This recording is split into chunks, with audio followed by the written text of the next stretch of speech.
Mga kapuso, bago sa saksi, bistado ang umano'y laboratorio ng liquid marijuana sa General Trias, Cavite. Natunto ng establishmento kasunod ng pagkakaaresto sa 2 tauhan ng mini-lab. Ating saksihan.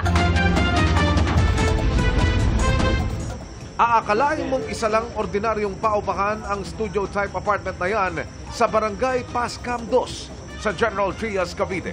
Pero nang pasukin ng mga operatiba ng PIDEA Cavite, nadiskubre nilang ginawa pala itong maliit na laboratorio sa paggawa ng marihuana.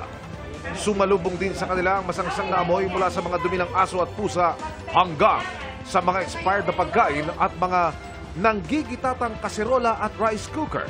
Ayon sa PIDEA, taktika ng 2 babaeng nahuling suspect ang mga nabubulok na pagkain para pagtakpan ng amoy ng mga pinoprosesong marihuana sa mini laboratory.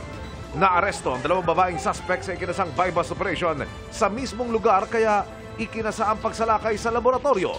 Na-recover sa laboratorio ang mga gamot, kapsula, wine, cookies, chocolate, chili garlic oil at mga gamit sa pagluluto at pagliliquify sa mga pinatuyong dahon ng marijuana. Aminado ang isa sa mga suspect na siya mismo ang gumagawa at nagpoproseso ng mga produktong ibinebenta niya na pawang may halong liquid marijuana oil. Katuwang naman niya sa negosyo ang isa pang nahuling suspect. Isang babae rin ang nahuli sa iwalay na drug bypass operation sa Barangay Molino 2 sa Bacoor City. Nabawi sa suspect ang 500 gramo ng hinihinalang shabu na nagkakahalaga ng 3.4 million pesos. Sa panayam ng GMA Integrated News, inamin ng suspect na sangkot siya sa illegal drug trade. Saan galing? Opo. Mga shabu mo?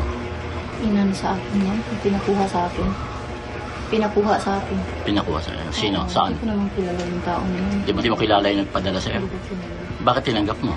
Eh, kasi nangangailangan ako eh. Ha? Nakita ko. Magkano raw ang bibigay sa'yo? Bibigyan daw ako ng 20K. Nakaharap ang mga suspect sa reklamong paglabag sa Comprehensive Dangerous Drugs Act. Para sa GMA Integrated News, Emil Sumangio, ang inyong saksi.